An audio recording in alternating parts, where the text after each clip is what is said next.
SBEB, sejam bem-vindos. Opa, começou agora. Olá, amigos da SBEB, sejam bem-vindos a mais um webinar. Preciso começar a gravação, né, avisando que essa reunião vai ser gravada e se todo mundo está de acordo, né? Vou considerar, então, que a permanência aqui significa que estão de acordo. Se alguém não se sentir confortável em participar da gravação, vou pedir, por favor, que se retire da sala. Boa noite, Percy. Obrigada por mandar mensagem. Hoje, o nosso webinar vai ser sobre bioinformática, informática e saúde e a atuação dessas duas áreas no Covid-19, junto com a professora Fernanda Almeida, da Engenharia Biomédica da Universidade Federal do ABC, e outras duas alunas do curso que participam do projeto Covidata da UFABC, a Clarissa Ruiz e a Beatriz Lima. Pessoal, muito obrigada por terem aceitado o convite, é um prazer ter vocês aqui hoje. E eu vou pedir para vocês começarem se apresentando um pouquinho para a gente. Eu vou deixar as meninas se apresentarem primeiro. Primeiro eu queria agradecer, né? E vou pedir para as minhas alunas fazerem as suas apresentações.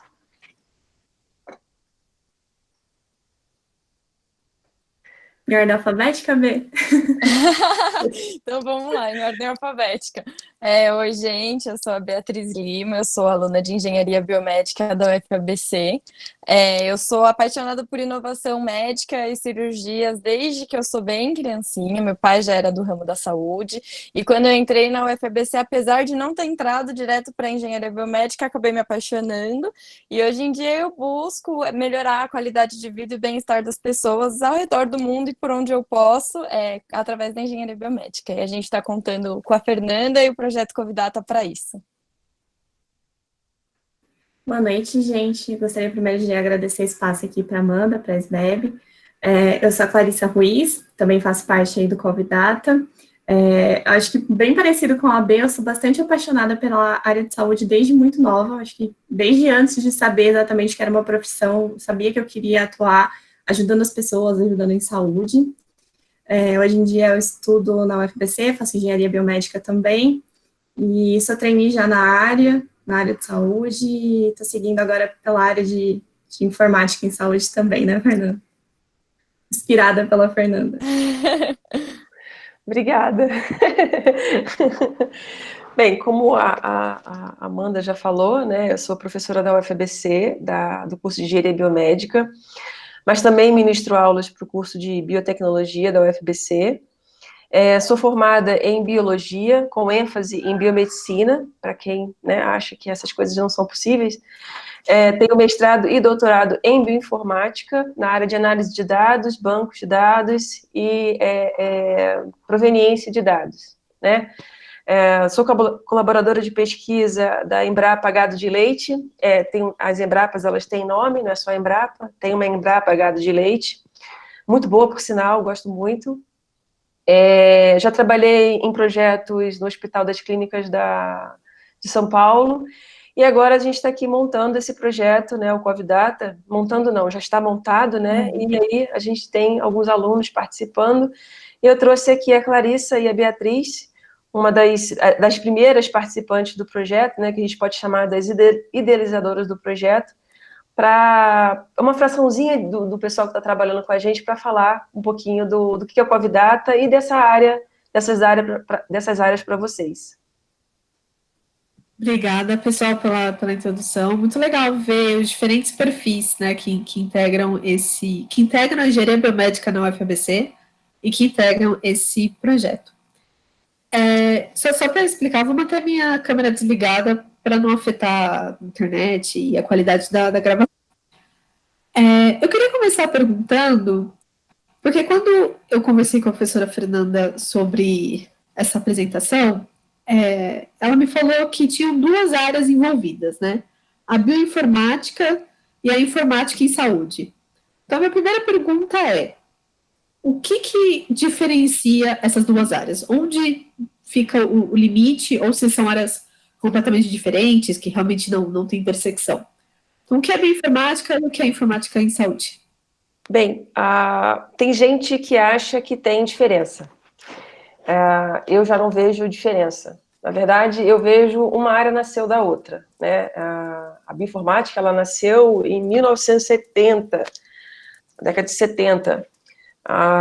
E aí era necessidade de quê? De uma análise de dados biológicos por meio de computador. Isso também é informática em saúde, né? É a análise de dados médicos usando tecnologias computacionais. Então, eu vejo as duas como uma interseção. Claro que a gente tem aí a bioinformática, ela tem uma derivação para um campo que a gente... uma consideração mais molecular, vamos dizer assim, né? A gente olha mais para o DNA, para as proteínas, né? A parte mais molecular do ser, né? Já a informática em saúde, a gente questiona, a gente trabalha com as questões voltadas para os dados médicos, né? O que sai, né? O diagnóstico, tentando auxiliar as pessoas ali na questão do bem-estar mesmo, usando a tecnologia computacional para o bem-estar da população, né? Como prontuários eletrônicos, sistemas computacionais voltados, sistemas de informação voltados para a área de saúde, né? Mas dentro da bioinformática você também consegue desenvolver essas tecnologias, mas aí você pode atrelar, combinar a área da informática e saúde, vamos dizer assim, né, que é os dados clínicos com os dados moleculares. Fazer um casamento dessas duas áreas, que para mim são áreas que derivaram uma da outra, mas que podem ser consideradas interseção uma da outra, mas que infelizmente são vistas como áreas distintas para alguns grupos de pesquisa, mas que na minha concepção não é. Isso acontece bastante, né, Fê? De áreas que são complementares, sofrerem distinções, às vezes desnecessárias, né? Mas que na prática da pesquisa não influencia tanto. É isso que importa no final. Pegando o gancho nessa questão, como que está o mercado de bioinformática, informática em saúde atualmente? Vocês sabem mais ou menos se tem um mercado no Brasil, lá fora, como que ele está se desenvolvendo? Eu vou falar um pouquinho e depois eu passo para as meninas falarem. Eu fiz uma pesquisa, quando você me passou essa pergunta, né, anteriormente, eu tinha feito uma pesquisa sobre isso, tá?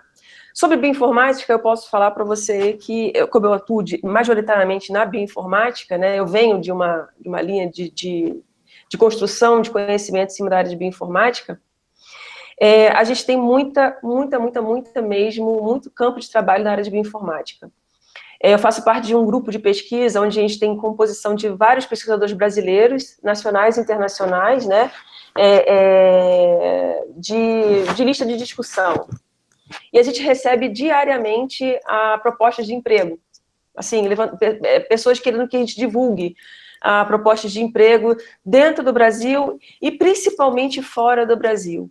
No Brasil, há uma década atrás, vamos dizer assim, a bioinformática era considerada nova, tá? Não tinha muita coisa, né? Os empregos eram mais na área área acadêmica, né? Para ser professor e pesquisador na área. A gente tem visto, ao longo dos anos, isso se modificando. A gente tem mais profissional hoje formado na área de bioinformática, né? A gente tem cursos hoje que apresentam na graduação a bioinformática para os alunos. Então, os alunos já saem com um certo know-how de bioinformática, acabam fazendo as suas especializações, e aí as empresas hoje elas têm incorporado esses alunos. Grandes empresas como o próprio Grupo Fleury, o próprio Albert Einstein tem linhas destinadas a contratar pessoas na área de bioinformática, né? E na informática e saúde também. A gente vê muitas pessoas criando startups, né? Da área de informática e saúde para desenvolver aplicativos e desenvolver sistemas que apoiam aí a saúde e o bem-estar da população. Mas a gente vê muitas startups, né? Eu fiz uma pesquisa ainda há pouco, eu vi mais de 30 vagas de emprego relacionadas à informática e saúde, em diferentes empresas, tá? Tanto multinacionais como startups. né? Então, eu tive o cuidado de fazer isso só para apresentar para vocês que é uma área, são áreas de trabalho, né? De desenvolvimento de pesquisa, enfim, e de trabalho que estão crescendo, né? Então, cada vez mais tem necessidade desse tipo de profissional a ser incorporado nas suas empresas e nos seus meios de pesquisa. E aí as meninas que estão trabalhando um pouquinho com isso, eu acho que elas também podem falar. Então, na minha parte, o que eu vejo é que na área de saúde a gente teve um avanço muito grande na parte de métodos diagnósticos, na parte de equipamento, e que o grande crescimento que a gente tem daqui para frente é na parte de dados. Então, trabalhar a saúde toda pautada em dados. Tem um movimento muito forte hoje em dia da saúde baseada em valor, da medicina baseada em evidências, e tudo isso passa pela bioinformática, passa pela informática em saúde, a necessidade de ter prontuários eletrônicos bem estruturados, a necessidade de você conseguir extrair dados ali que tragam alguma informação de fato. Então, acho que todas as empresas que estão ligadas no que vem para o futuro estão investindo, sim, em profissionais dessa área. Eu acho que só para acrescentar nessa parte de bioinformática, eu tenho bastante contato com cirurgia minimamente invasiva, pegando esse gancho que a Clarissa já falou, de todo esse avanço na área médica e na área da saúde.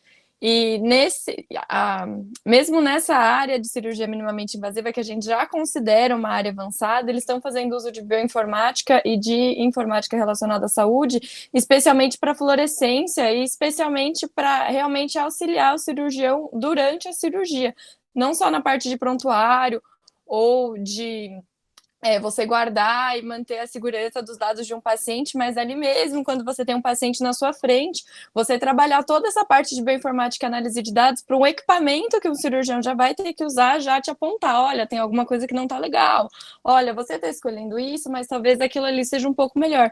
E tudo isso é muito intrinsecamente relacionado a essa questão de bioinformática e informática da saúde. Então, a gente pode ver como um nicho tão específico da engenharia biomédica se abre para uma gama tão ampla de coisas que a população pode usufruir.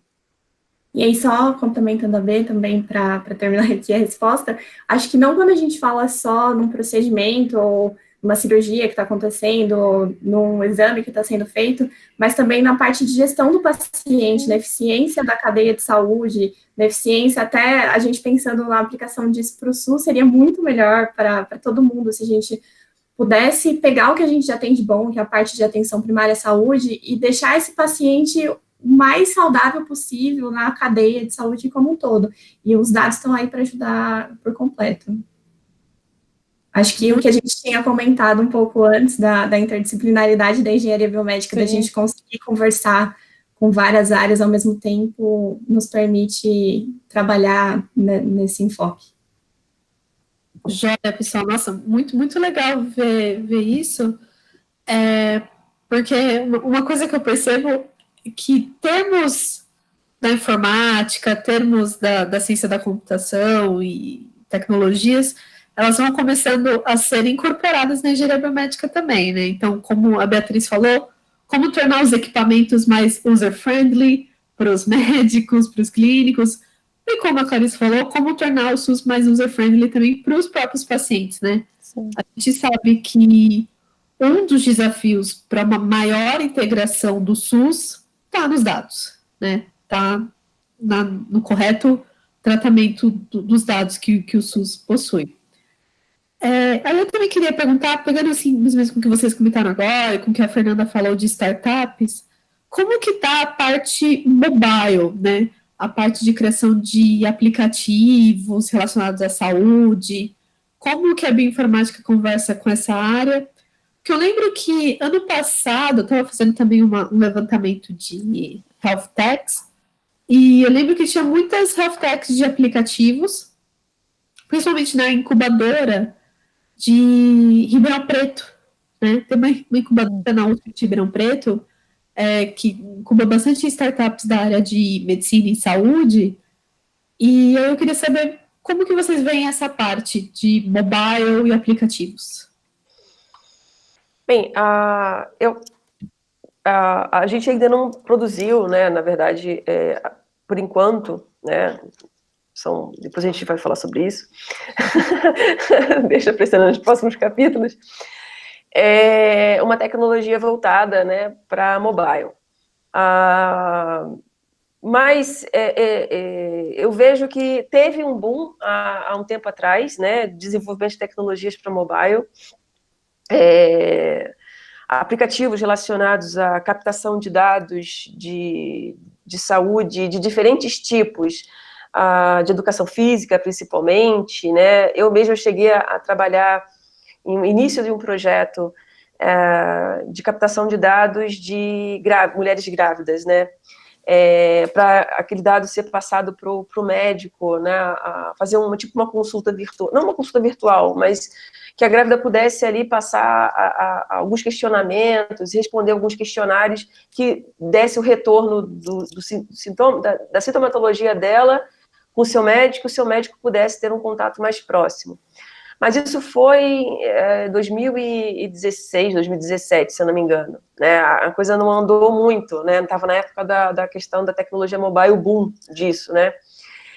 A gente vê que muitas coisas têm acontecido, né? Tem sido produzidas, coisas de muita qualidade, mas foi tanto desenvolvimento de tecnologias, de aplicativos, que isso ficou até um pouco atrativo para as pessoas usarem. É tanta coisa disponível que você não sabe quais deles usar, porque parece que perdeu um pouco da essência, da proposta do desenvolvimento desse tipo de aplicativo. Não que isso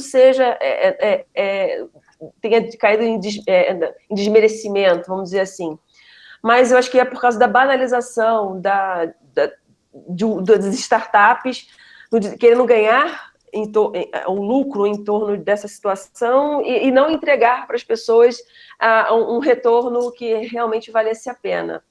Mas eu vejo a tecnologia mobile como uma coisa importante para a sociedade, né? Para o seu próprio monitoramento, para o desenvolvimento do seu bem-estar, né? A inovação, né?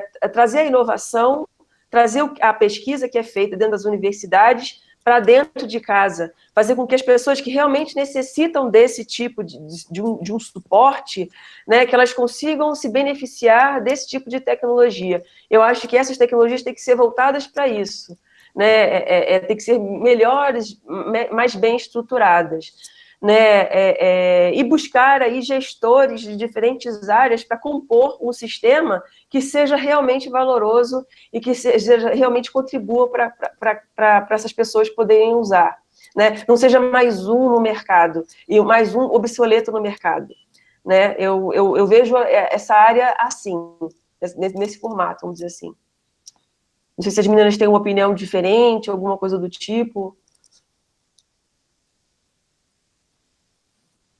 Não, acho que eu concordo com você, Fê. Eu acho que quando a gente pensa na saúde, inclusive a gente puxando para o viés de saúde e bem-estar, toda essa área de medicina, a gente encontra aplicativos de saúde desde os mais comuns, então um aplicativo de meditação que vai te ajudar na parte psicológica, até um aplicativo que ajude um paciente a lembrá-lo de beber água ou de tomar algum medicamento. Mas você abrindo a Apple Store, você vê vários aplicativos muito bem classificados. Aí você já, o que eu baixo? Aí você baixa vários e depois fica lá perdido no celular, ninguém nunca olha, você acaba não criando conta, ou você vincula na sua conta do Google e só lembra quando te vem um e-mail.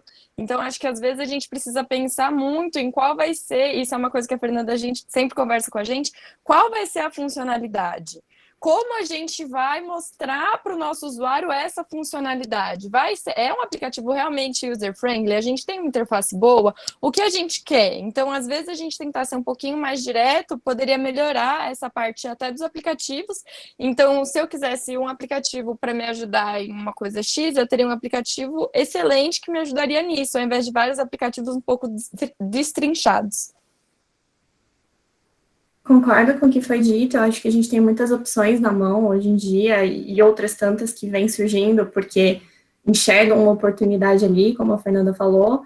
Por outro lado, eu acho que durante a pandemia a gente teve um um crescimento bastante grande de aplicativos que eram utilizáveis, que a gente não utilizaria antes em outro momento da nossa vida. Acho que as plataformas de telemedicina conseguiram ocupar muito bem esse espaço, conseguiram criar aplicativos ali completos, úteis, com funcionalidades muito bem definidas. Então, acho que a gente tem bons exemplos, sempre quando a gente tem bons exemplos, eu acho que é uma balança ali. Lógico que tem um pouco da banalização, mas é importante a gente focar naquilo que tem de bom também. E nesses bons exemplos, inclusive a Prevent Senior, eu não sei se alguém já teve essa experiência, os meus avós são credenciados da Prevent Senior, agora você liga, eles têm um aplicativo, super user-friendly, eu que fiz a ligação pela minha avó, apesar da ligação demorar e você ir passando por vários atendentes até você chegar ao médico, você passa em uma consulta de telemedicina super rápido, o médico pode te pedir para a receita médica de um remédio que você já usa usualmente ser entregue na sua casa. Isso é uma coisa que meus avós não tinham acesso antes, eles precisavam ir a uma rede credenciada da Prevent Senior, ficar horas para passar naquele médico, que eles já passam há 20 anos, só para pegar a receita de um remédio. E a gente fez isso em 10 minutos na casa da minha avó há 15 dias. Então, se a gente focar nos lados positivos... Essa questão ela é muito importante mesmo. Já tinham colocado para mim essa questão da Prevent Senior, eu fiquei muito contente, porque a pessoa falou, nossa, é muito legal, porque funciona, a gente consegue acessar, a gente não tem dificuldade, Sim. É super fácil de fazer, e a gente fica feliz quando essas coisas acontecem, porque vai de uma gestão que conseguiu entender o problema daquele público. Né? A maioria dos aplicativos, assim, a gente tem muito aplicativo hoje, mas que só são, a gente pode chamar assim, só são aplicativos. Né? Tecnologias que estão aí disponíveis, mas que são só tecnologias. Mas para quem usar, ninguém sabe. Né? Então a gente tem que focar naquilo, como as meninas falaram, que é aquilo que é realmente utilizável, que é aquilo que funciona. Né, que são os gestores que pensaram em quem vai usar a tecnologia e que não só em criar mais uma tecnologia. Né? E eu acho que as tecnologias mobile hoje, elas são muito importantes para a sociedade. Então, principalmente para acompanhar pessoas idosas. Vamos dizer assim, se você conseguir criar uma tecnologia que vem um pouquinho da ciência da computação, mesmo sendo bióloga, né, da biomédica, eu trabalho um pouco com a ciência da computação. E participei de muitos seminários. Tem histórias, assim, que um dia a gente senta e conversa, né? Vamos dizer assim. Mas foram seminários baseados em tecnologias para que a gente conseguisse acompanhar o idoso dentro de casa, pela passada do idoso, pela a forma com que o idoso toca na sua própria geladeira, né? O peso, a distribuição do peso do idoso no chão da sua própria casa, se tem escada, a passada do idoso na sua casa, para que qualquer coisa que aconteça com essa pessoa, por meio de um totem, não sei, alguma tecnologia que distribuída nesse seminário que a gente estava conversando sobre esse assunto, que qualquer coisa que acontecesse com essa pessoa fosse emitido um sinal, né, para os sistemas de saúde, para que identificassem problemas que estivessem acontecendo com essa pessoa. É claro que a gente tem que ter cuidado na questão do monitoramento, né? São dados sensíveis, são dados de paciente, a gente tem que ter um controle muito rigoroso com relação a isso, mas são tecnologias que estão sendo desenvolvidas, tem pesquisas nessas áreas, né, para fazer o monitoramento de pessoas idosas, que geralmente caem em casa e não recebem socorro porque não caíram, ficaram desacordadas e não conseguem chamar socorro, vamos dizer assim. Então, essas tecnologias, elas conseguem prever até uma queda dessas pessoas, para que esse tipo de coisa seja acompanhada de forma mais íntima ali, né? Então, nesse ponto, as tecnologias mobile, elas são muito importantes para a sociedade. Nossa, pessoal, muito legal. Achei essa discussão bem interessante, porque passa por diversos pontos muito críticos, né? Como a Fê falou, o bom da indústria de healthcare, de wellness, que às vezes banaliza um pouco e você perde coisas que seriam muito boas, ficam perdidas entre meros joguinhos para a saúde.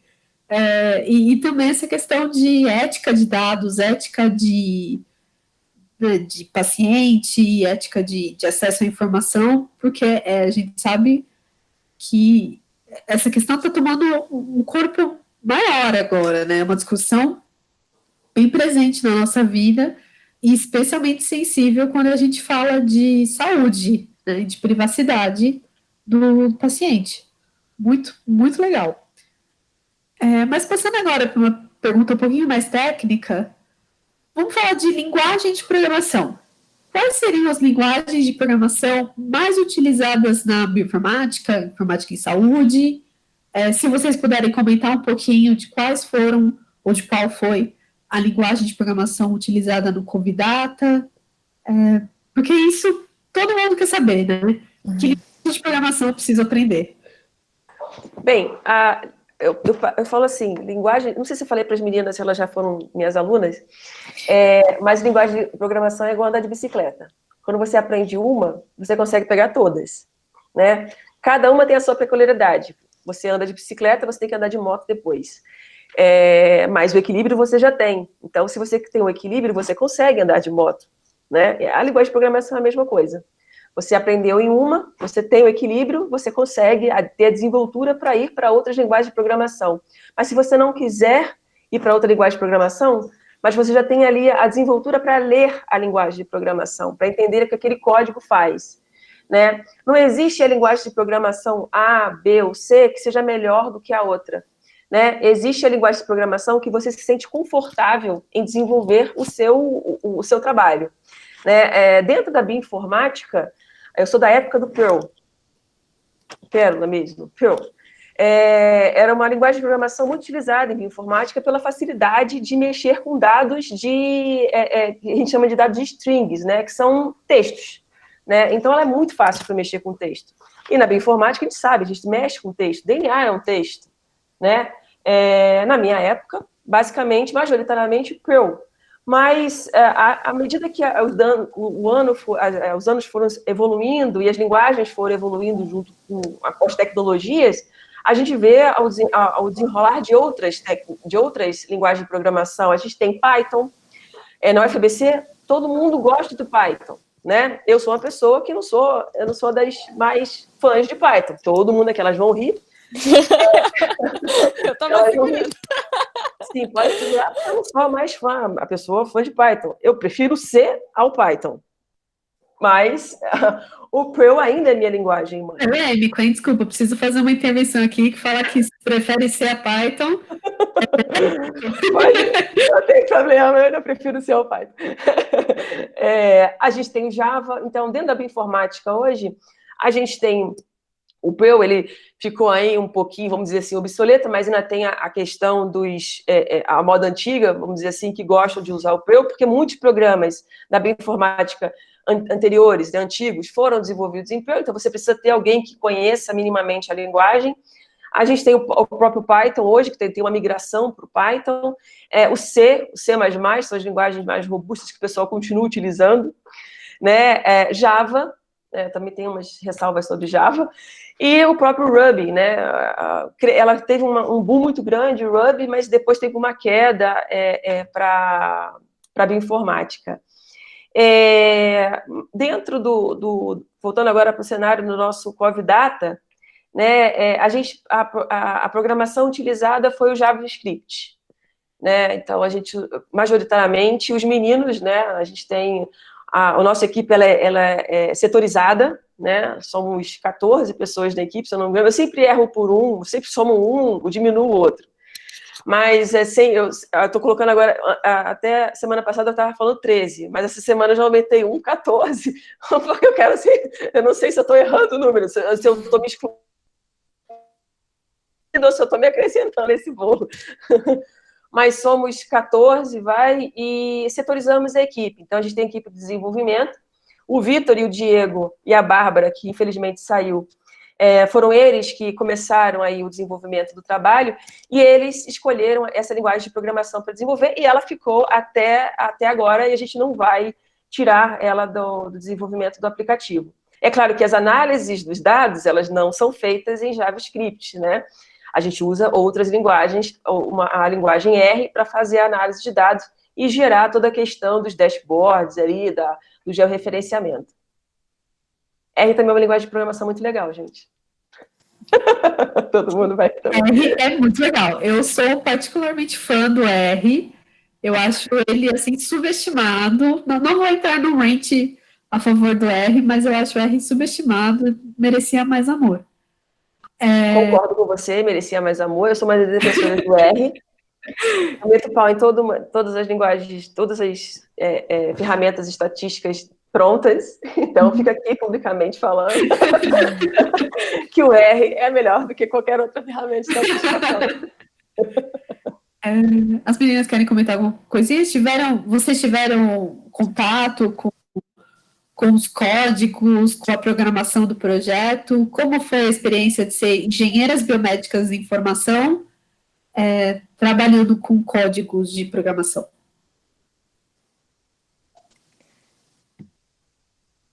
Então, na verdade, essa parte de codificação eu não tive acesso, eu acredito que a Clarice também não, a gente deixou para os mestres mesmo, do Java, do R, do C, a Fernanda, e os meninos que acabaram cuidando mais disso. Mas elas tiveram uma influência muito importante na criação do workflow de triagens.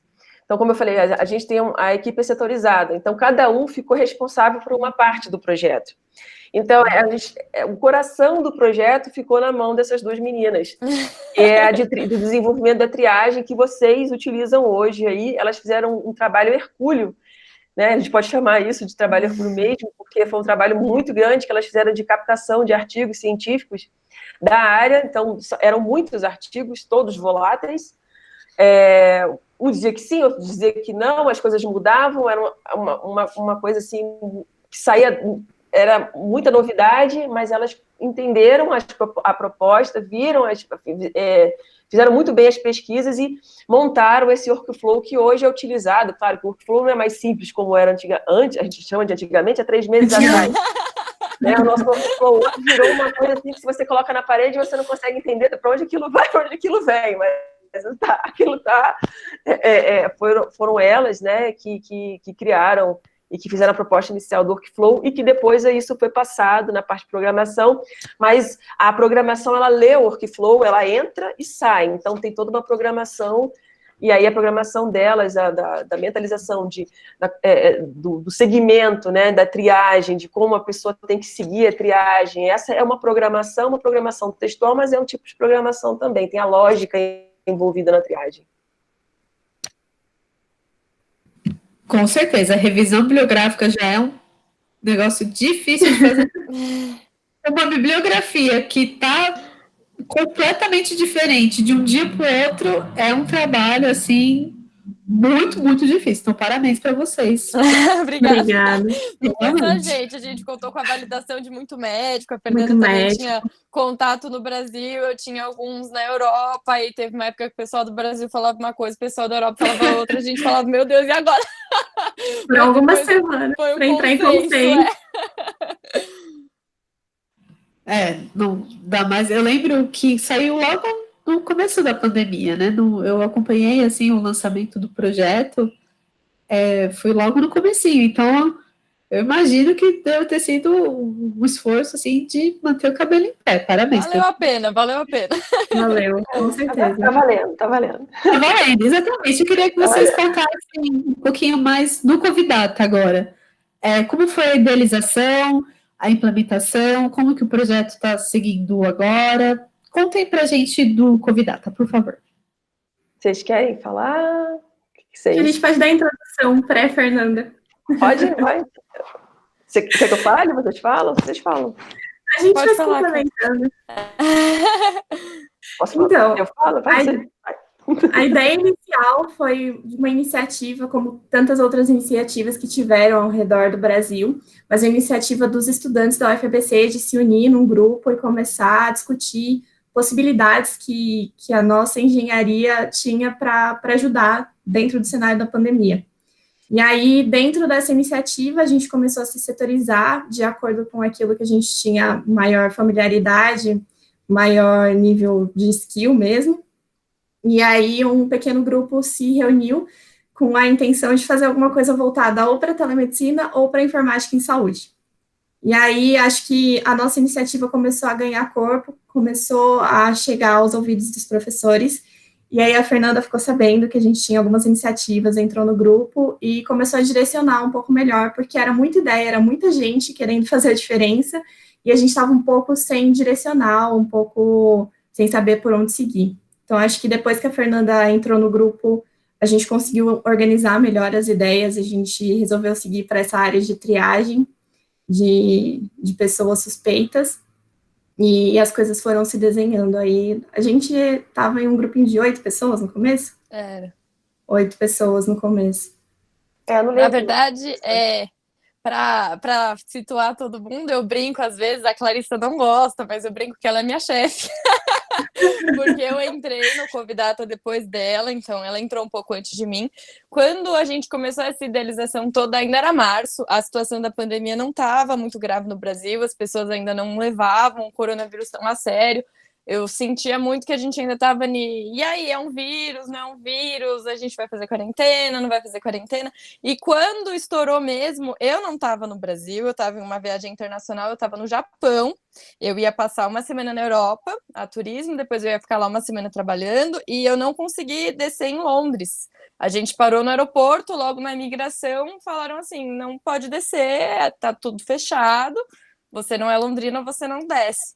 E aí eu comecei a entrar em contato com o pessoal no Brasil, graças a Deus a gente conseguiu voltar no mesmo dia, e quando eu pisei aqui, eu falei, eu preciso fazer alguma coisa, porque eu, como engenheira biomédica, preciso tentar procurar alguma coisa que eu consiga fazer para ajudar a saúde de todo mundo nessa situação, porque não é brincadeira. Talvez as pessoas não estejam enxergando isso agora, mas elas vão enxergar, e quando elas enxergarem, a gente já precisa ter se movimentado. E foi nessa época que eu acabei mandando uma mensagem para a Clarissa, e ela falou, olha, a gente está com as diretrizes assim, assim, assim, e eu do aeroporto em Londres, com Wi-Fi, já comecei a pesquisar um monte de artigo, mandar para as várias diretrizes, e depois a gente foi seccionando tudo. E a gente estava muito afobado, era muita gente querendo fazer muita coisa, e eu até conversei com a Fernanda hoje, ela tem a incrível habilidade de enxergar qualidades na gente que às vezes nem a gente enxerga. Então ela entrou na equipe, ela abraçou com todo carinho, com toda a garra que ela pudesse ter abraçado, e ela falou assim, tá, foi a mesma coisa que eu mencionei nos aplicativos, ela deu realmente essa diretriz, o que a gente vai fazer? Como a gente pode ajudar? Tá, você acha que você é bom em quê? Será que então você não consegue ajudar nisso? Então ela realmente direcionou a gente como Covidata e depois conseguiu ajudar a gente a se reorganizar dentro do Covidata e conseguir ajudar da melhor forma, com qualidades que a gente já tinha, que a gente pudesse aprimorar. Então foi primordial. Eu acho que, acima de tudo, além de direcionar a gente, ela acreditou muito na gente. Era uma iniciativa de diferente, sabe?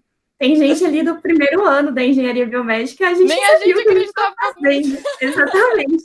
E ela entrou e acreditou com a gente. Em nenhum momento ela tentou se impor, ela acreditou na nossa ideia, ela trouxe coisas para agregar a nossa ideia, e não para ser uma ideia dela, para ela liderar. Ela é parte da equipe, ela acredita muito em todo mundo, ela te dá as ferramentas para crescer, então acho que isso foi incrível. E o Covidata está aí como está hoje, porque ela se dedica bastante, se dedicou com a gente desde o início.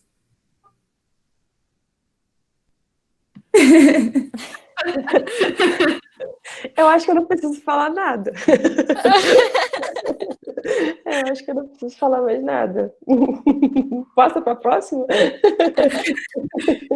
É muito legal ver que o Covidata foi um projeto, então, que idealizado, né, que nasceu dos próprios alunos da engenharia biomédica e de outras áreas. Isso, eu acho que isso é muito característico dos engenheiros biomédicos, sabe? Essa vontade de pôr em prática o que está aprendendo, o que já sabe, e não precisa esperar diploma, coisa nenhuma, não. O que eu sei hoje eu consigo fazer diferença e eu vou atrás de mais pessoas que vão me ajudar. Eu acho isso muito, muito admirável nos engenheiros biomédicos. E vocês poderem contar com uma mulher sensacional, profissional excelente, como a Fernanda, realmente só mostra o potencial que o Covidata tinha, né? As coisas só deram certo porque os alunos estavam lá, porque se não tivesse aluno fazendo, não tinha Covidata hoje. Então, é mérito deles, o trabalho é deles. Nossa! Exato, exatamente. É um mérito conjunto, porque realmente Uma os alunos sinergia. são fundamentais, mas barco sem capitão naufraga, né? Então, a participação de uma boa orientação é essencial também. E como que foi a implementação? Quais foram os desafios uma vez idealizado, né, o Covidata? Então, vocês tinham o plano do que fazer. Como que foi? Quais foram os desafios da implementação? Bem, essa implementação, o principal desafio da implementação do trabalho foi o tempo, né? A gente estava no meio aí de um quadrimestre à distância, né? O ECE, né? E um quadrimestre letivo, né? Tanto eu dando aula em algumas disciplinas e eles fazendo disciplinas, né? Algumas presenciais, síncronas, outras assíncronas, e conseguir integrar a equipe, né? Nesse sentido de quando a gente pode conversar para integrar as ideias, né? A gente começou naquele grupo, né, que foi montado no Discord, tem várias pronúncias, e de repente a gente se viu no meio de não está dando mais, sabe? As coisas estão evoluindo, mas a gente não está evoluindo na mesma proporção. Então, essa foi a maior dificuldade do trabalho, inicialmente. A programação do trabalho não foi o pior passo do trabalho, né? Foi encontrar colaborações, pessoas que quisessem trabalhar com a gente. Então, esse foi o maior empecilho do trabalho, né? Pessoas que acreditassem no trabalho dos meninos, né? E acreditassem que eles estavam ali para trabalhar, não só porque são os alunos da engenharia biomédica ou que estão fazendo um trabalho voltado para a pandemia, não. Eles queriam ser ouvidos, eles queriam trabalhar, eles queriam ter voz, né? Eles queriam compartilhar ideias e receber, né, críticas. Isso foi o principal ponto, né? E esse start foi difícil para a gente, foi bem doloroso, vamos dizer assim. Foram as meninas trabalhando na questão da triagem, né? Felizmente, a Beatriz tem colaborações internacionais impressionantes, né? A gente bastante. A Beatriz é nossa mulher internacional. Então, foi muito legal, mas os meninos não tinham... Eu chamo de meninos, gente, desculpa. Meninas e meninos, para mim, todo mundo sempre... A galerinha. Galera, eu sou da gíria mesmo, não tenho eu sou assim mesmo, desculpa. Então, colocar isso em prática, ajudá-los, né? Eram muitas frentes de trabalho para um docente, né? A gente tenta ajudá-los da melhor forma possível em todas as frentes, mas sempre fica devendo para um, né? Então, fazer a questão do gerenciamento do tempo. Eles tinham tempo deles de estudo, que era totalmente respeitado isso, dentro do tempo de estudo. Eu tinha o meu tempo também da disciplina, mas as dúvidas surgiam, as dúvidas eram enormes. Como fazer isso? Como fazer aquilo? Onde colocar? Sabe? Então, essas foram as nossas principais dificuldades de gerenciar, o gerenciamento da equipe. Até que aí a gente começou a ser ouvido dentro da própria UFABC, né? E a própria UFABC abraçou o projeto, né? E aí, quando a UFABC abraçou o projeto, as coisas começaram a evoluir mais, né? Tivemos mais corpo. Tanto quando a gente não ganhamos, né? Mas conseguimos um servidor destinado para o Covidata, as coisas começaram a evoluir. Porque a gente não tinha mais a minha preocupação com uma pessoa que mexe com dados, né? E a gente sabe que são dados sensíveis, são dados de pessoas. A nossa ideia era captar a localização geográfica dessas pessoas. Então, essas informações, elas não podem ficar no meu computador, ou no computador da Clarissa, ou no computador do Vitor, ou no computador do Diego. Elas têm que ficar num ambiente que seja seguro, né? Não seja particular. E aí, quando a gente conseguiu esse servidor do UFABC, a gente agora disse, não, agora a gente senta e vamos discutir o gerenciamento do trabalho. Então, foi aí que as coisas começaram a ter um melhor, né, vamos dizer assim, uma melhor fluidez. E aí, como o UFABC abraçou o trabalho, veio um monte de coisas que também abraçaram a gente, né? O próprio consórcio intermunicipal do Grande ABC comprou a nossa ideia, né? Eles viram a nossa ideia com grande potencial de ajuda para o sistema de saúde municipal, para a Secretaria de Saúde Municipal, e aí resolveram, tipo, vamos dizer assim, bancar, né, a divulgação do projeto e o espalhamento do projeto, né, nas diferentes cidades do ABC. A nossa maior dificuldade foi esse primeiro passo, né? Deixar de ser um trabalho de uma iniciativa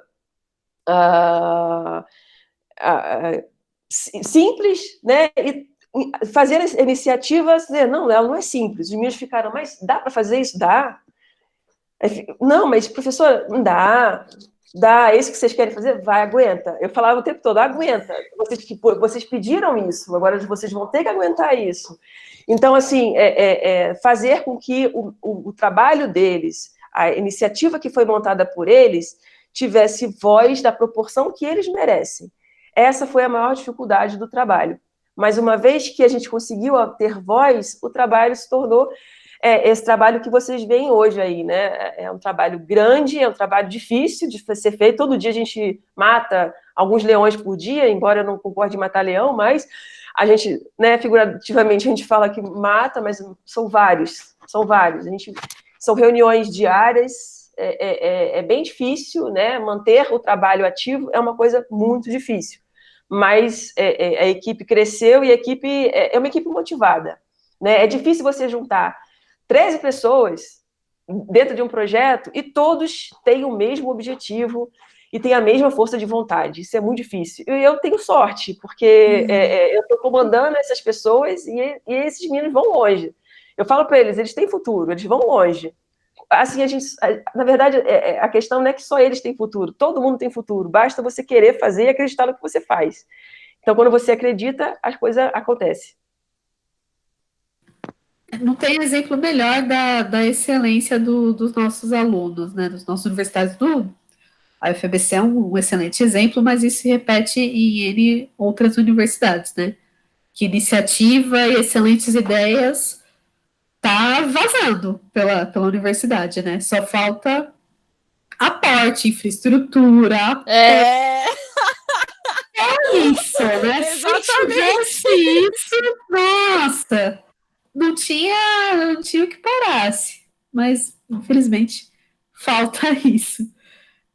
Pessoal, e como está o Covidata hoje? Quantos acessos, inclusões vocês já tiveram? E como que é a comunicação desses dados para a Secretaria de Saúde do ABC? Bem, a gente tem hoje, até 2 dias atrás, a gente tinha 9.999 triagens. Hoje nós já passamos das 10 mil triagens, né? Parece pouco, mas para um sistema de triagem, onde a triagem é voluntária, e as pessoas tendem a fazer uma vez só e não aparecer mais, até que é um número normal. A gente tinha estimado, né, como trabalho com sistemas de informação em saúde e tal, a gente tinha estimado até uma quantidade um pouco maior. Mas baseado no que já foi me passado de algumas empresas que trabalharam, né, ou trabalham, não sei se continuaram trabalhando com captação de triagens, elas tinham até menos dados do que a gente tem hoje, né? Como a gente está aqui na região do ABC, a gente não abriu para o Brasil inteiro, então a gente só apresenta os nossos dados para a região do ABC Paulista. Isso faz com que algumas pessoas que estejam fora da região do ABC não se sintam atraídas para utilizar a ferramenta, né? Então acaba tendo uma diminuição no número de acessos. Mas dentro do ABC, eu acho que esse número até que é esperado. Geralmente esse número ele tende a aumentar à medida que a gente tem divulgação. Então, quanto maior a divulgação, todo o site, né, que é voluntário, diretamente relacionado, né? Então, se você tem uma grande divulgação, você tem um maior número de acessos. Baixa divulgação, baixo número de acessos. Isso é normal. Mas a gente tem uma constância de acessos diariamente, né? O Covidata, ele está hoje já na sua versão 1.3, né? Já diferente da versão que foi lançada. Ele foi totalmente reformulado, não totalmente, 85% dele foi reformulado, que a gente chama a parte de entrada dele, né? Mas a parte de trás, né, o que a pessoa não consegue ver, ela foi 100% modificada. Então, todo o sistema de triagem ele foi atualizado, baseado naquilo que a gente captou. Então, nesses 9.999 dados, eles contribuíram para que a triagem que é feita hoje, ela tenha sido melhorada, tá? Baseado nas análises estatísticas, nas verificações dos casos suspeitos, a gente melhorou a forma de fazer nossa triagem hoje. E a gente não tem só o Covidata, né? O Covidata, ele é uma plataforma de captação de casos suspeitos, mas a gente tem hoje, a gente tem que fazer uma árvore disso, um dia na equipe, para que os alunos possam ver, né, a dimensão que o Covidata que ele tomou, né? A gente tem hoje o Covidata em campo, né? Esse Covidata em campo é um aplicativo, tá? Usado para tablet da Secretaria de Saúde de São Bernardo do Campo. Então, foi feito um inquérito epidemiológico baseado no estudo da Faculdade Federal de Pelotas, da Universidade Federal de Pelotas, né? Então, a gente pegou esse inquérito epidemiológico, informatizamos esse inquérito epidemiológico, tá?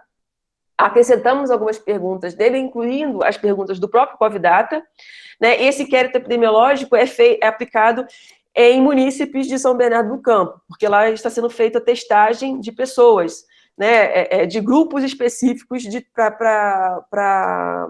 testes, né?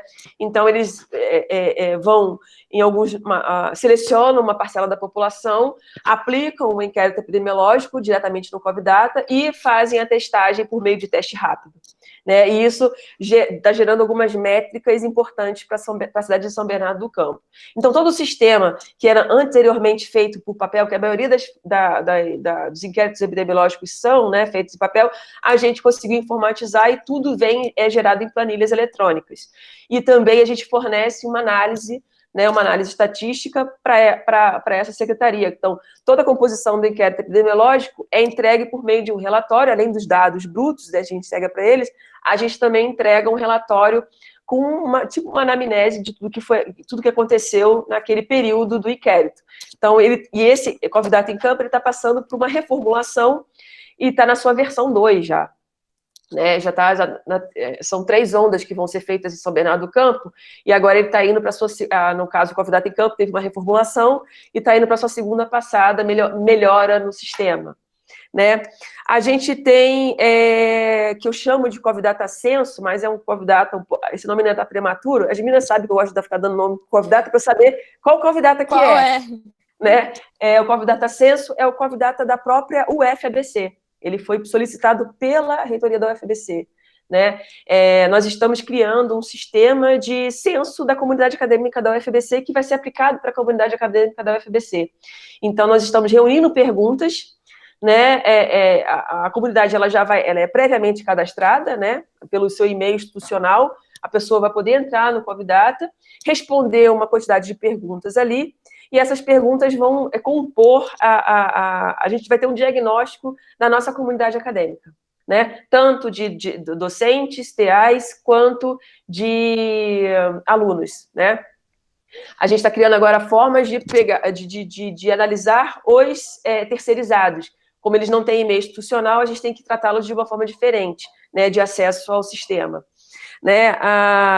Teve uma solicitação de um grupo LGBT do consórcio intermunicipal do ABC, né, que também solicitaram o desenvolvimento de um aplicativo destinado também ao censo da população em risco, da população LGBT em risco. Então, eu estou chamando de, por enquanto, Covidata Plus, né, porque a gente sabe que é LGBTQIA+, né, então sempre tem um maisinho no final, eu estou chamando de Covidata Plus, que é o Covidata para essa comunidade. Então, a gente começou um namoro agora, né, com esse público, e aí a gente está começando a desenrolar esse projeto e vai sair um aplicativo destinado a essa comunidade, né? E depois, né, a gente vai fazer o Covidata, que estão chamando de Covidata e Você, que é o aplicativo propriamente. Covidata não é um aplicativo. Ele é uma plataforma web, ele pode ser acessado tanto do computador quanto do seu celular, né? Mas a gente quer o quê? A gente quer fornecer que as pessoas elas possam fazer triagens quantas vezes elas quiserem, sem perder a triagem passada, né? Então, a gente está desenvolvendo, né? Futuramente, a gente vai lançar um aplicativo mesmo, que vai estar nas stores, tanto da Apple quanto do Android, né, do aplicativo do Covidata, onde a pessoa vai poder fazer o seu próprio monitoramento monitorar a sua triagem, né, e aí essa triagem vai ser acumulativa e a pessoa vai ter ali o seu histórico de saúde com relação à pandemia. Então, são essas as diferentes frentes de atuação aí, diferentes, como vou dizer, produtos, né, do que o Covidata ele está atuando agora nesse momento. Nossa, muito, muito legal ver quantas coisas diferentes, né, dá para fazer com o Covidata. Achei muito legal essa preocupação do Covidata com temas facilmente esquecidos, né, pela sociedade, como comunidades LGBT mais em risco, e essa questão da continuidade, né, se a pessoa às vezes fez uma triagem onde ela demonstrou sintomas, acho que é interessante saber quanto tempo depois ela deixou de apresentar sintoma, ou se voltou. Então, a rastreabilidade, a continuidade desses dados é bem, bem importante, né? Bem, bem interessante. Bem, e vale falar que o Covidata, já me fizeram essa pergunta, acho que da semana passada, não me lembro, se o Covidata ele morre, né? O termo até pedi para mudar, na verdade, mas esse termo mesmo, né? Se o Covidata morre quando vier a vacina. Não, o Covidata ele não acaba quando vier a vacina. O Covidata, a gente pretende melhorar, né? Não é só o nome Covidata, é o nome. Está dentro do cenário do coronavírus? Sim, está. Mas acompanhar a população, identificar esses casos, vai ser uma coisa constante por um bom período, né? Além disso, a gente tem a intenção de... o Covidata está passando hoje por um processo não é patente, né? De registro de patente, né? Do nome da marca Covidata e do sistema também do Covidata, né? Então a gente está tentando, a gente vai crescer o Covidata para incorporar esse sistema em diferentes setores de saúde, né? Eu acho que faltou uma coisa eu te responder: como a gente faz essa transmissão de dados para as secretarias de saúde, né? Essa transmissão de dados é feita por meio de cadastro, tá? A gente tem parceria com todas as cidades do Grande ABC, com as 7, né? Mas intimamente relacionados com 3. São Bernardo do Campo, tá? Mas a gente não passa os registros de casos suspeitos para São Bernardo do Campo, porque ele já tem os seus sistemas, né? Então, as prefeituras que alegaram já ter sistemas prontos de identificação de triagens, elas não pediram mais um, né, identificador de triagens. Mas a gente está dando um suporte maior para as prefeituras mais carentes, que são Ribeirão Pires, Rio Grande da Serra e Mauá. Então, os munícipes dessas regiões, o que acontece? O Covidata, quando ele identifica como caso suspeito, abre-se ali uma janelinha de cadastre-se aqui para que você seja monitorado pela sua cidade. E aí a pessoa, ao se cadastrar, esse dado ele é repassado para esse município e esse município faz o acompanhamento dessa população. E em breve o Covidata estará testando essas pessoas também, porque nós temos verba hoje dentro da UFBC, o projeto foi aprovado na UFBC, e a gente tem verba para testar essas pessoas e fazer testes rápidos desses indivíduos. Nossa, que legal, que realmente muito, muito interessante ver essa colaboração, né? Principalmente como você falou, com prefeituras que talvez sem o Covidata tivessem dificuldade no monitoramento dos seus pacientes, dos seus munícipes, né? Muito, muito legal. Você falou que uma coisa bem importante para o Covidata é a divulgação. Então, queria avisar para o pessoal, quem não viu, eu coloquei o link do Covidata aqui no chat, tá? O link está aí acessível para todo mundo. Eu acho que a Fê travou um pouquinho. Fê, você está ouvindo a gente? Ih, acho que não. Acho que caiu. Tá. Bom, a gente já está chegando no final, e a última pergunta ela é realmente mais direcionada para vocês. A Fê travou, acho que ela vai voltar daqui a pouco. Agora ela saiu mesmo. Acho que caiu mesmo, ela já entra, não tem problema não. Exatamente. Então, a última pergunta, eu realmente queria que vocês começassem respondendo, e que é o seguinte: então a gente está tendo uma pandemia agora, onde os engenheiros biomédicos estão sendo essenciais para o controle e enfrentamento dessa pandemia, em suas diferentes formas de atuação, na engenharia clínica, na bioinformática, no Covidata, N projetos, N facetas, N formas de atuação dos engenheiros biomédicos. Então, eu gostaria que vocês comentassem um pouco sobre isso, né? Qual que é a perspectiva de vocês sobre a atuação dos engenheiros biomédicos nesta pandemia e como que os engenheiros biomédicos poderão atuar numa futura outra pandemia. Bom, para começar, eu queria dizer que nós, acho que eu falo por todos os engenheiros biomédicos, a gente tem muito na nossa cabeça que a engenharia biomédica realmente ela é a aplicação da engenharia nas áreas de biologia e medicina, e como essas duas outras áreas, a gente também busca levar a saúde e bem-estar e o avanço científico. Eu acho que como engenheiro biomédico, talvez por nunca ter vivido uma pandemia, a gente não tivesse um expertise para lidar com isso. Então, a gente pode ter ficado um pouco perdido no começo, mas eu acho que um dos lados bons dessa pandemia, né, se é que a gente pode nomear assim como uma faceta positiva, mas foi que a engenharia biomédica realmente começou a chamar atenção, realmente começou a fazer barulho. Essa é uma área não é tão antiga quanto as outras engenharias no Brasil e nem no mundo. A Universidade da British Columbia no Canadá só em 2011 começou a ter curso de engenharia biomédica e realmente reconheceu os engenheiros biomédicos. Então, como a gente ia propor solução se há 20 anos atrás a gente não era reconhecido em um país de primeiro mundo, por exemplo? A Fernanda brincou que eu sou a internacional do grupo, mas é porque eu sou embaixatriz de um programa que chama BEST. Ele acontece hoje em dia na França, em Taiwan e aqui no Brasil, e ele reúne engenheiros biomédicos e médicos de todas as áreas possíveis no mundo inteiro, e durante esse evento, que é o chamado BEST, a gente tem um evento de 7 dias, que é como se fosse um hackathon super intenso, em que a gente adereça um problema daquele país. Então, no Brasil, a gente vai pensar em um problema que a gente tem no SUS e que depois a gente realmente possa desenvolver a solução que a gente criar. Em Taiwan, problemas que eles têm lá. Os problemas são os mesmos? Não. O jeito como o mundo inteiro, né, cada país com as suas peculiaridades está lidando com o coronavírus é o mesmo?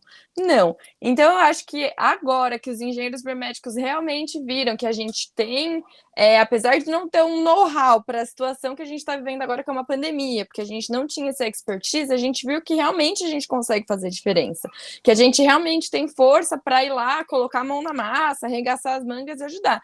Acho que a gente lidaria melhor com uma pandemia futura por N motivos? Acho.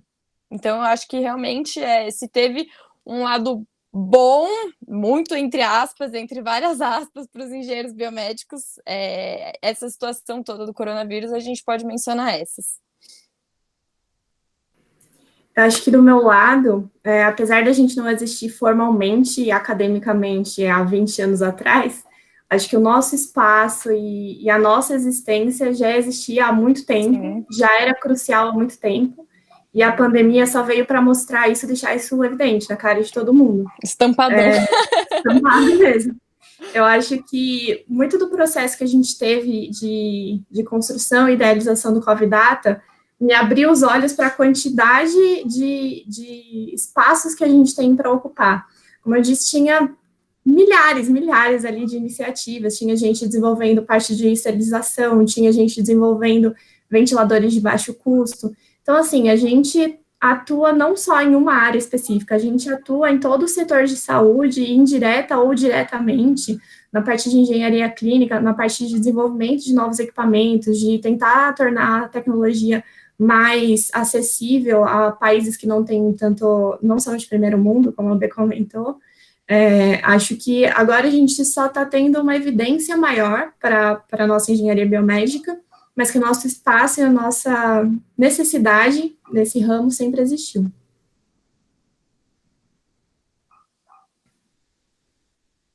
Fê, quer comentar uma coisinha? Como que você acha que os engenheiros biomédicos que estão em formação agora vão poder ajudar numa futura pandemia?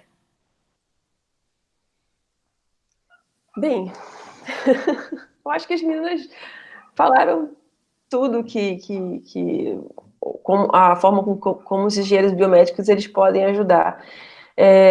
Desde, como vocês falaram, né, a profissão é uma profissão nova, né, como o biomédico era há 20, 30 anos atrás, né, também acho que nasceu na mesma forma que a engenharia, já nasceu junto com a engenharia biomédica. Eu venho de umas primeiras aí, turmas de biomedicina, né, a gente só faz a diferença quando as pessoas conseguem entender que a gente está ali atuando naquelas áreas, né, e que a gente não faz só uma coisa. Muita gente acha que o biomédico, por exemplo, ele é só analista clínico, mas ele não é só isso, né, eu estou aqui para mostrar que não é, né. A mesma coisa o engenheiro biomédico, ele não faz só instrumentação, ou ele não faz só uma área dentro da engenharia biomédica, né? E a UFBC, o grande diferencial dos engenheiros biomédicos formados, né, dentro da UFBC é que eles têm uma visão tão grande do que é mundo, né? Tão multidisciplinar, que deixou de ser interdisciplinar para ser multidisciplinar, né? E eles vêm com uma diferença, quando eu converso com um aluno da engenharia biomédica, eu vejo a diferença que eles têm na maturidade da conversa, como é que eles colocam as situações, né? É tão versátil conversar com os alunos, eles têm uma sagacidade ali eles pensam rápido, né? Porque eles têm essa dinâmica, né, desse universo da UFBC. E eu acho que também é uma característica do engenheiro biomédico, né, é um pouquinho diferente dos alunos um pouco da computação, dos alunos de outros cursos, né, eles têm um diferencial um pouquinho também, porque é tão rico o curso, né, desde a computação, vamos dizer assim, eu dou aula de computação e biologia celular, quem imagina, né, dentro do curso de engenharia biomédica, então eles aprendem desde a computação até a instrumentação. Então, eu nunca vi um curso, eu sou da biologia, né? E eu nunca vi um curso tão dinâmico e tão diversificado, com tantas frentes de atuação, como é o curso de engenharia biomédica, né? Isso é muito legal, é um diferencial muito importante, né? E ver os meus alunos que já se formaram indo para diferentes, né, setores de trabalho, mostra como é dinâmico essa formação, né? É rica essa formação para os alunos. Então, assim, eu sou nova dentro do UFBC, eu sou nova dentro do curso de engenharia biomédica, estou aprendendo o que é um engenheiro biomédico ainda, né? Não me formei numa turma de engenharia biomédica, vamos dizer assim, porque minha graduação começou em 2017. Então, eu tenho, ao longo da minha entrada dentro do UFBC, eu tenho aprendido cada dia, né, em cada turma, eu tenho aprendido o que é o engenheiro biomédico. E eu tenho ficado cada vez mais fascinada por esse curso. Eu acho que se eu tivesse na minha época esse curso, a opção, eu teria optado em ser engenheiro biomédico, porque eu acho que era isso que eu queria ser e não fui. Então, é isso que eu penso, né? Então, daqui a mais um ano, eu vou falar mais alguma coisinha, porque eu vou ter mais uma turma que passou por mim e que teve uma dinâmica diferente, que falou uma coisa diferente, e teve um comportamento diferente, que acrescentou alguma coisa para mim, que nesses 3 anos de UFBC, eu tenho aprendido muito com os alunos, né? Eu tenho ensinado o que eu sei, mas eu tenho mais aprendido do que ensinado, essa que é a verdade. Então, o curso de engenharia biomédica tem me proporcionado grandes ensinamentos. Eu acho que esses meninos, o curso, a engenharia biomédica, ela é isso: ensinar, mostrar que tem diferentes áreas e que eles são diferentes e que eles são importantes. Concordo total, Fê. Uma das coisas que eu mais admiro na nossa profissão é a versatilidade, né? Como o Percy comentou aqui no chat, são inúmeras as áreas que... Essa pergunta é exatamente provocativa, mais ou menos, para a gente falar como o engenheiro biomédico ele é versátil para uma situação de crise como a gente está vivendo agora, né? Ele pode atuar em N frentes, das mais clássicas, como a engenharia clínica, na parte de equipamentos do Parque Tecnológico do Hospital, as mais modernas, como a bioinformática e a inteligência artificial. E quanto mais esse profissional é reconhecido na sociedade e no meio profissional, melhor usado ele vai ser. Mais vai ser identificado as diferentes habilidades que ele tem. Bem, tá aí o próprio grupo que eles derivaram, né? A gente foi formado. Quando eu entrei no grupo, eu fiquei espantada com a quantidade de trabalhos, de setores que tinham lá dentro, né? Com diferentes propostas de contribuição para a sociedade.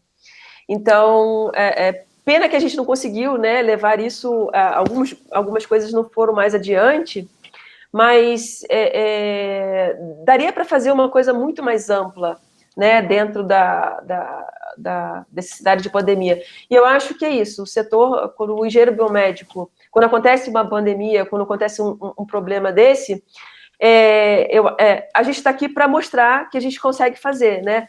Não é só mostrar, mas está aqui para dizer que faz. Então, a gente faz e faz bem feito, né? Eu acho que o engenheiro biomédico é isso, com suas diferentes formações, suas diferentes linhas de pesquisa, ele tem dinâmica e versatilidade para ajudar a sociedade de diferentes formas. Eu acho que é bem isso. E eu acho que até dentro da própria UFABC, mesmo todos os alunos tendo os mesmos cursos, a mesma formação e saindo com o mesmo diploma, às vezes a gente brinca que a engenharia biomédica é uma malhação porque todo mundo acaba se conhecendo na parte dos discentes. E é muito legal porque apesar da gente ter a mesma formação, às vezes trabalhar em uma área parecida, a nossa atuação e os nossos skills pessoais são muito diferentes. E eu acho que a gente consegue ajudar as pessoas de uma maneira mais abrangente assim. Nenhum aluno da UFABC tem a mesma formação acadêmica do outro. Todos eles são diferentes, são peculiares, têm as suas próprias peculiaridades. Essa que é a grande sacada da UFABC, eu acho que é essa, né? Você forma e não forma todo mundo igual, você forma todo mundo diferente. A UFABC ela é realmente muito particular, eu gosto muito de lá. Pessoal, a gente já está encerrando, então queria saber se aí o público, a audiência, tem alguma pergunta para as meninas, que tão gentilmente já cederam um tempinho delas aqui para conversar com a gente.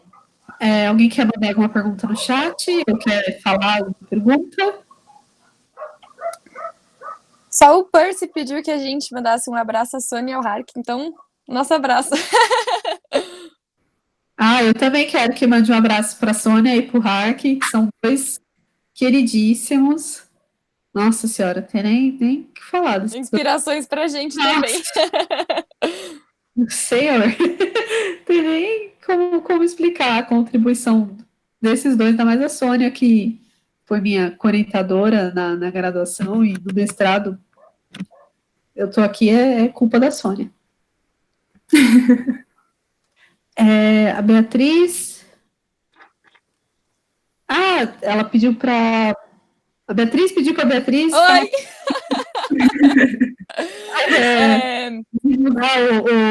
O site que você comentou? Na verdade, tem sim. Eu posso depois... Ele é best-né, withininnovation.eu. Lá tem todas as informações sobre ele. Eu não sei se a Amanda depois tem meu e-mail, mas se quiser falar comigo a respeito, eu falo com todo carinho do mundo. Best, junto do Covidata, é um bebê que eu me honro muito. O evento esse ano aqui no Brasil vai acontecer em Barretos no fim do ano, dos dia 14 ao 21 de dezembro. E você, na verdade, ele é voltado para engenheiros biomédicos e para médicos mesmo, ele é todo voltado para inovação médica. Você tem uma parte de... Isso, é esse mesmo, Amanda. Você tem uma parte de módulos de aprendizagem online, então você entra no website deles, esse que a Amanda acabou de mandar, faz os cursos online. Se você achar que realmente você tem essa paixão por inovação médica, que você consegue contribuir, você preenche um pre-registration form, que eles chamam online, e se você for um dos 20 participantes escolhidos, o curso é completamente gratuito, e toda a parte de refeição e estadia, ela é oferecida pelo IRCAD, é uma parceria dos IRCADs ao redor do mundo com o IADU lá da França, e eu estarei lá, espero.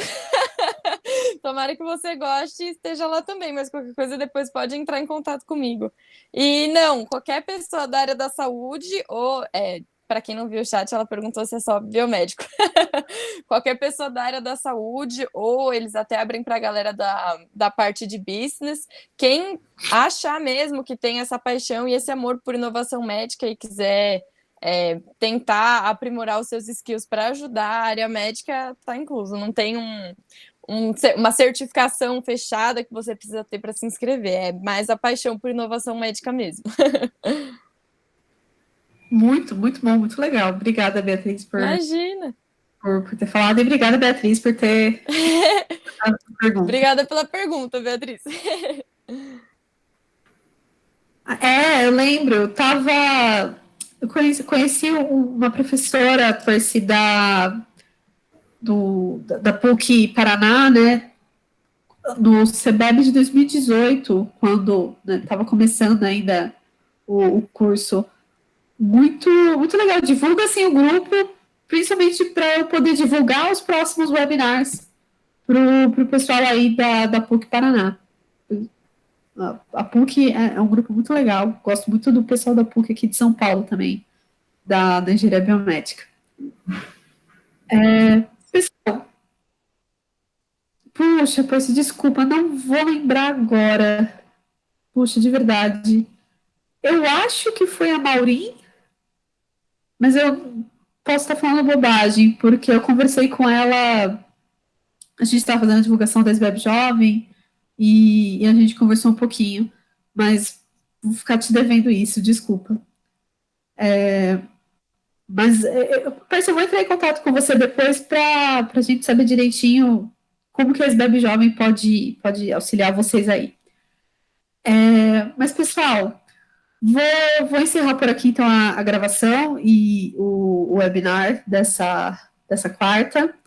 Agradecer de novo muito a Clarissa, a Fernanda e a Beatriz pela disponibilidade em responder nossas perguntas, e foi um webinar, assim, excelente. Foi muito legal saber mais sobre bioinformática, sobre informática em saúde, sobre o Covidata, que é um projeto, assim, vocês merecem muitos e muitos parabéns pela idealização e pela implementação desse projeto, que é gigantesco.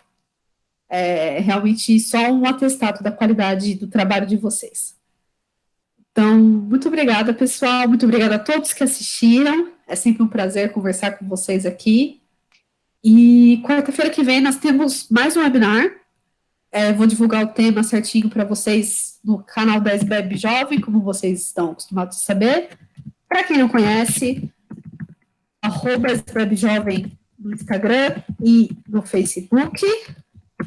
Tá? Sigam a gente sempre divulga por lá, sempre tem um canal aberto para discussão lá. E é isso, pessoal. Muito obrigada. Vou encerrar a gravação agora. A gente que agradece pelo espaço, pelo tempo. Não encerrei. Então, a gente agradece pelo espaço, pelo tempo, por nos sempre trazer discussões de qualidade para a gente. E aí também fica o nosso Instagram aqui. Pode seguir a gente, tem sempre dicas como cuidar da saúde em época de pandemia. Deixei aqui no chat para vocês. E obrigada, Amanda. Obrigada, pessoal, que assistiu aí a live. Obrigada, Amanda, pelo espaço, pelo tempo, e por ter abraçado a nossa iniciativa, ter deixado a gente compartilhar um pouquinho da nossa história, da história do nosso bebezinho. Muito obrigada, Fernanda, pela oportunidade, a Clarissa, que é minha chefinha, e ao pessoal que assistiu. Acho que sem a participação do nosso público mesmo, nem teria sentido a gente ter esse espaço. Então, muito obrigada pelo apoio de todo mundo. Eu também agradeço bastante o convite, né, a oportunidade de falar para a SBEB Jovem, né, foi bem legal. E contem com a gente sempre que precisarem. Estamos aqui às ordens. Excelente, pessoal. Obrigadão, viu? Agora eu vou... Agora eu vou...